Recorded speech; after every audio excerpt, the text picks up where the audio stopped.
She don't play for the Fever yet. She want to get down with the get down. She see what's going on. In the modern world of professional sports, there are generally two kinds of players who try to attach themselves to a once-in-a-generation superstar. The first is the strategic veteran, the enforcer.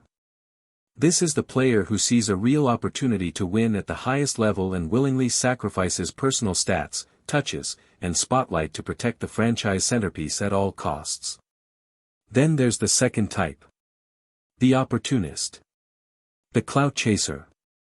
This is the player who looks at exploding TV ratings, sold-out arenas, and viral social media momentum and tries to insert themselves into that ecosystem purely for personal gain, financially, publicly, and professionally.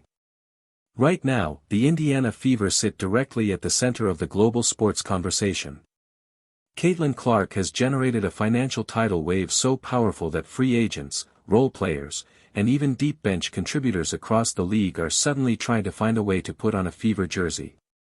But as the Fever front office works to build a legitimate, long-term championship roster around Clark, a questionable, and potentially dangerous, trend is beginning to surface online. We're seeing players openly campaigning to join the team. We're seeing footage accidentally appear of athletes wearing Fever gear. We're seeing public signals that feel less like professional interest and more like an attempt to plug into the Caitlin Clark business machine. And while Indiana absolutely needs defensive help, they also have to tread very carefully. Because if the wrong personality walks into that locker room, you don't just disrupt chemistry, you risk dismantling an entire offensive system that's already worth millions in momentum, marketing, and competitive identity.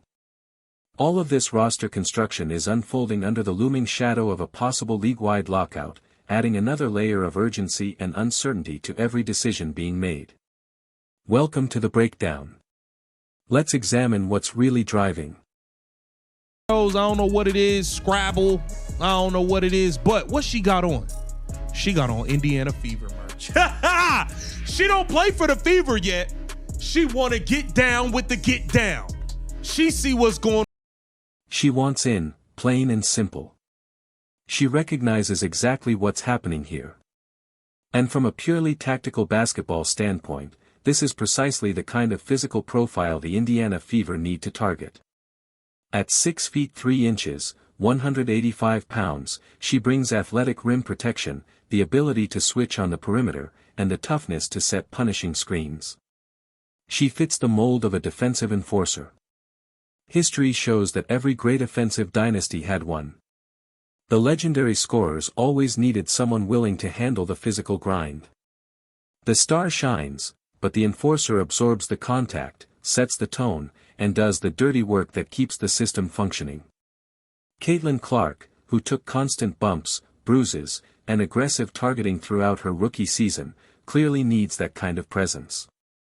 A strong 6 feet 3 inches body beside her.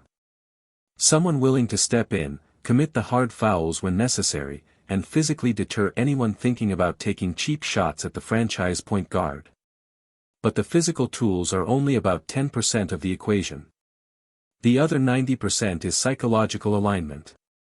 The Fever front office can't evaluate this decision based solely on height, wingspan, or defensive rebounding numbers. They have to dig deeper, conduct a brutally honest evaluation of motivation. Why does this player truly want to come to Indianapolis? Are they coming to set screens, crash the glass, and protect Caitlin Clark? Or are they coming to siphon touches, build their own brand, and demand a larger share of the spotlight? Because the WNBA has already shown what happens when an ego-driven player tries to attach themselves to a superstar ecosystem without fully buying into the role. We've seen how quickly things unravel when someone joins a high-profile situation and immediately tries to position themselves as the alpha. That is the nightmare scenario the Fever must avoid at all costs.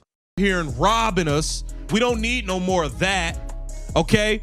We damn sure don't need no more Natasha Howards coming over here talking about winning MVP, trying to bring the ball up the court and not giving it to Caitlin Clark. We don't need another situation where someone walks in talking about winning MVP, trying to bring the ball up the floor, and taking the offense out of Caitlin Clark's hands. That is not what this team needs. This isn't a place for a player to enter the most efficient, high-tempo offense in the league and suddenly decide they want to run the show, chase individual awards, and bypass the system that made the team successful in the first place. When a player who has historically been a secondary option suddenly tries to become the hero on a national stage, everything breaks down. The offensive geometry falls apart. The spacing vanishes. The transition attack slows to a crawl. What was once a dynamic, fast-paced, highly profitable system built around Caitlin Clark turns into stagnant, isolation-heavy basketball. And that's when losing streaks start, and locker rooms begin to fracture. If someone wants to join the Indiana Fever, they have to accept the reality of the situation before they even walk through the door. No hesitation. No ego. This is Caitlin Clark's universe, and the system runs through her. If they're willing to embrace a role like Sophie Cunningham, capitalize on the spotlight while playing the right way, knocking down open shots, defending hard, and standing up for their superstar teammate, then the Fever should welcome them enthusiastically. That kind of player strengthens the ecosystem. But the moment a free agent starts talking about their own usage rate, their own spotlight, or their own MVP ambitions, that's a red flag. At that point, the front office has to shut the door. You don't introduce a self-serving presence into a system that's already working. And yet, building the perfect roster around Caitlin Clark won't matter at all if the league itself is on unstable ground. Because looming over all of this is the multi-billion-dollar issue no one can ignore, the collective bargaining agreement standoff. While players are posting in Fever gear and campai. Interesting perspectives on the current state of the CBA negotiations. He thinks it's, unfortunate, as he said, where they are right now. He thinks they're getting close to the 11th hour. He has not yet set a drop-dead deadline date, and he said he's not ready. He says they're getting close to the 11th hour, but he hasn't set a hard, drop-dead deadline. Now let's translate that piece of corporate language into plain, unfiltered reality. Adam Silver is sitting back, watching the WNBA Players Union put forward demands that many view as financially unsustainable, and he's choosing not to intervene. There's no deadline because there's no urgency on his end. There's no rush to step in because the NBA has no intention of absorbing hundreds of millions in losses to satisfy a negotiation that, from their perspective, doesn't align with the financial structure of the league. Right now, there's a fundamental misunderstanding from both the media and many of the players about how the power dynamics actually work. There's this belief that the WNBA functions like a fully independent, self-sustaining business that can dictate its own economic terms. But that assumption misses the bigger picture entirely. The reality is far more direct, and far less comfortable. The ultimate control over the future of women's professional basketball doesn't sit where many people think it does. People out here are a little bit confused or have lost the plot that the NBA really does call a lot of the shots, and Adam Silver could have and should have been more prevalent and vocal of a role than he has.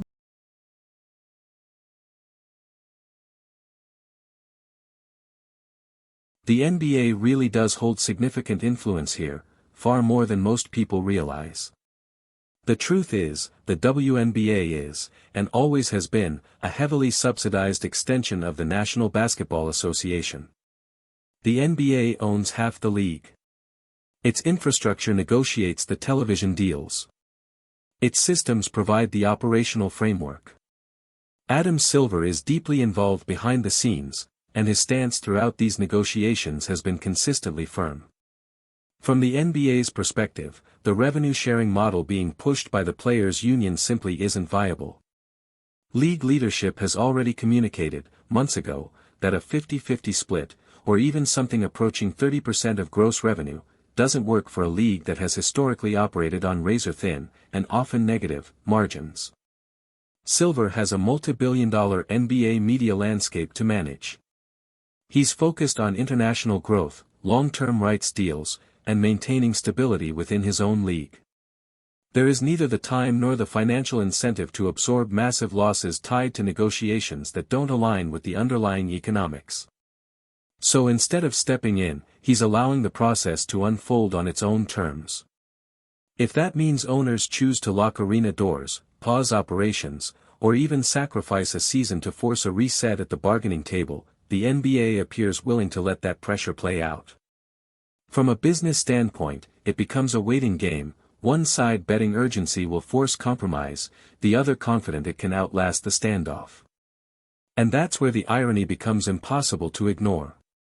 On one hand, you have players publicly angling for opportunities tied to Caitlin Clark's surge in visibility, wearing team gear, signaling interest, trying to secure a place in what looks like the sport's biggest financial moment.